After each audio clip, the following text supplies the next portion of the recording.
poses its own set of problems. Communities, as a form of group identities, are not made from abstractions of share. You don't sit and say, now we are 100 in this room. Let us aggregate your views and your views and your views. Let us divide it by our numbers and we create a community. It doesn't work like that. Communities are actually formed by excluding somebody else. You get me?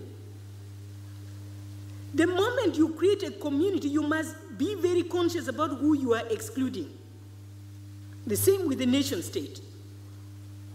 Nation state creates security for all its citizens, but it does not, in the first place, think the person right next to the border on the other side is also humanly part of its problem.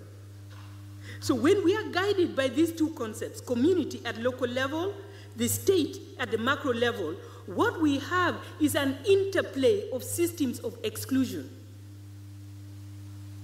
It sounds all nice and cozy when you are inside it, but actually when you look at it from the outside, it's less fun.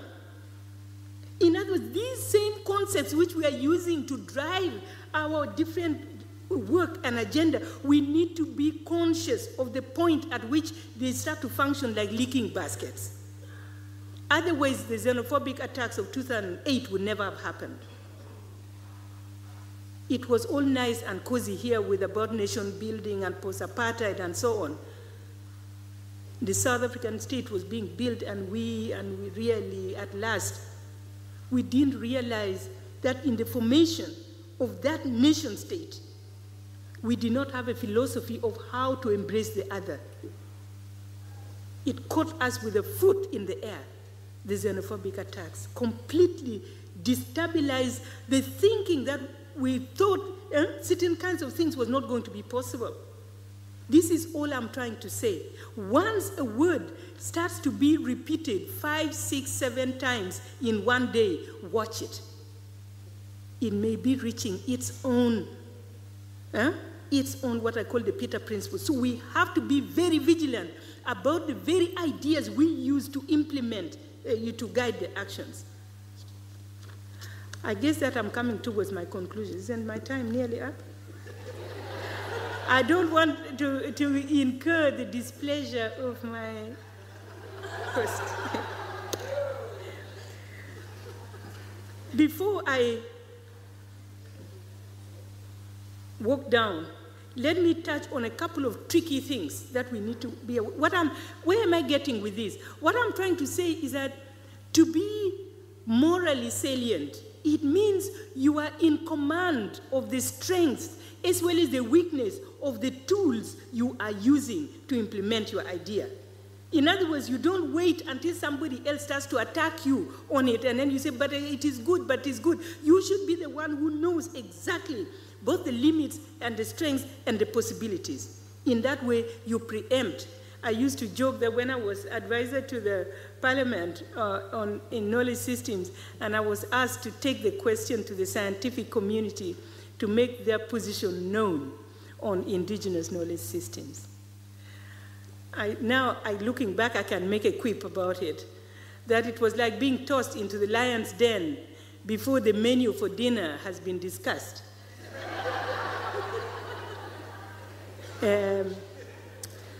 And trying to get the lions to eat carrots for a week. Well, it happened. They love vegetables now. Meaning they eat both the meat, but they also appreciate some vegetables on the side. But in the beginning, it was not that fun, because to enter that kind of agenda, I'm now using this to demonstrate that anything is possible. But you need to be very much in the forefront of your own thoughts and your own sensibility regarding the things you're working with. In that way, you cannot be derailed, because you can smell a derailment from 10 meters away. You can tell that type of question. Now, my students say, Mama Kathy, when they are addressing things, they say, she has a high intolerance for nonsense. But it doesn't come out of nothing. It comes from developing that capability to work reflexively, but also to look in a 360-degree way, a little bit like the difference between a person who drives a car and the one who knows defensive driving. Yeah? These are two different kinds of skills. I would hope that what we should try to do is to combine training, postgraduate education, and leadership building. And in my chair, I say leadership building is about learning the skills of defensive driving, not just who I wrote my thesis, hello, out. You have to own that question and be prepared to own up to it as a citizen.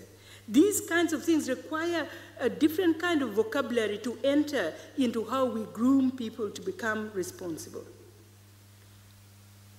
What I like to warn me, it is a shared warning, meaning I warn myself and others have warned me and I've grown from it and so on, is that we should watch out for situations in which human rights quickly turn into inhuman codes, where sovereignty is replaced by supremacy, where tolerance, which in the first place is the rejection of the intolerable, becomes the right to practice the intolerable, which is what we saw with the xenophobic things.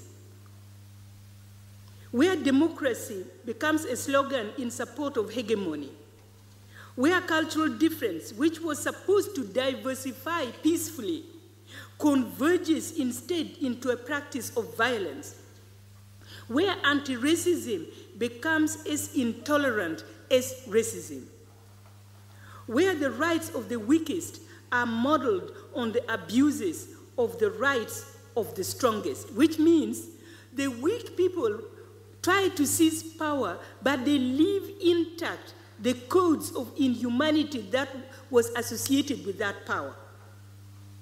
And in no time at all, you get actually a shift of power, but without a shift of the codes.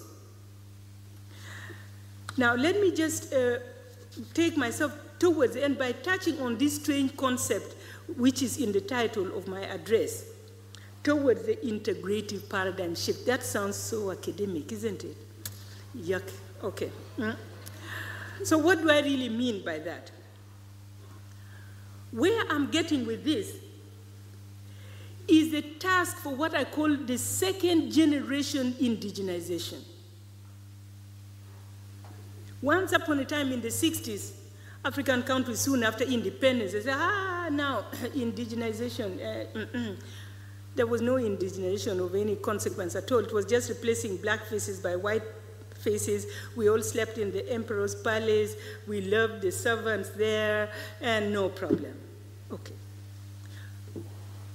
What would indigenization mean in a dispensation in which justice and equality and humanity is itself at stake, not just self-interest? It goes something like this.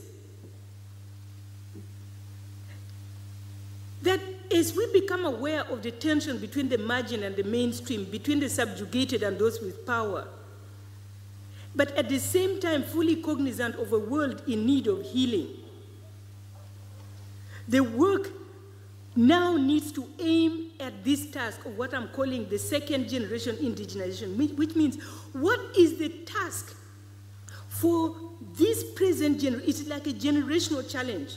Ashish Nandi once said, every generation confronts a prototypical violence. To me, what this generation has to confront is the problem of the default drive. Not the manifestations of the problem, but the default drive itself. The constitutive rules of the game. Not the regulatory rules of the game, but the constitutive rules of the game. In this second generation indigenization, the errors of the past are taken as starting points for new directions. You don't sit there analyzing the same problems. Oh, yeah, and there was this other problem in 1922, and the other one in 1925, and also in 1960, and so on. Then you write 3 books about it. No? It is recognized that there has always been, in the period of social change, where there's a need to establish recognition and strength, which is prerequisite to an effective presence in a dialogue and discourse. And whenever we reach that kind of point, what has happened is that a polarization occurs, or an overreaction against an incumbent occurs. The force it takes against established and resistant hegemony to create this space is often reflective in an exaggerated confrontational antithesis, such as radical feminism, anti-development lobby, some aspects of the Green Movement, and in white settler colonies, the anti-white elements of black ideologies. Each of them always invites an equally distorted backlash. Now, with this stream, which perhaps you can count me in, the integrative paradigm shift recognizes that there's a growing maturity in dialogue. That is not the result of a paradigm shift, but it is the shift itself. Thus, in the area of knowledge, we now move from the ignorance and the depreciating ideologies along with social theories that claimed terra nullius as a convenient rationalization for colonization and ill treatment. We move now from there to a need for an honest recognition of the existence of indigenous knowledge systems and of indigenous cultures and of indigenous civilizations and of indigenous cosmologies. We don't just sit there, we won't be throwing stones. We say, no, the native has come to town. Pavlov's dogs are out of the cage. There's going to be maturity. We are all going to sit right here and discuss the question of the ethnicity of Europe, the tribal nature of Europe, so we can discuss other tribes as well. The ethnic things of Europe so we can understand other ethnicities. No more saying Europe is a universal. We are all going to talk about our different ancestors. You are mine, everybody, and there's maturity of dialogue. We're going to say we are all sitting at close range. We are all in the same room. We are all in the same institution. We are all in the same space. So it is now to say there's maturity. Let us now discuss plurality. Let not ethnicity hide behind universalism anymore. Empirically, it is not true. Empirically, it is not correct. Empirically, it is not sustainable. So let us speak truthfully. In fact, it becomes clear that in the light of disappearing land races, in the light of disappearing biodiversity and the depleting reservoirs of peace cultures, that there is a need for those knowledge systems themselves. There is a need for indigenous knowledge systems, not just the recognition that they exist. Watch what happened in Rwanda. If we would have left it to the Roman law, it would have taken 100 years to finish prosecuting after the genocide. It was the African traditional system of gacaca that has completely helped the society to attain two twin objectives: reconciliation and admission of the guilt, or admission and reconciliation at the same time, and then move towards coexistence. In other words, in an integrative paradigm shift, we are not begging, please recognize us, we were in the margins, please tolerate. We said, no, we are all here now. What are we going to do about it? We are all here. Nobody's going to go somewhere for the anthropologists to go and measure their skulls and correlate with their penises and then say, oh, their brains are this size. It's not going to work. It may have worked long ago. Yes, it was fantastic tea time talk for a lot of people in some parts of the world, but not anymore.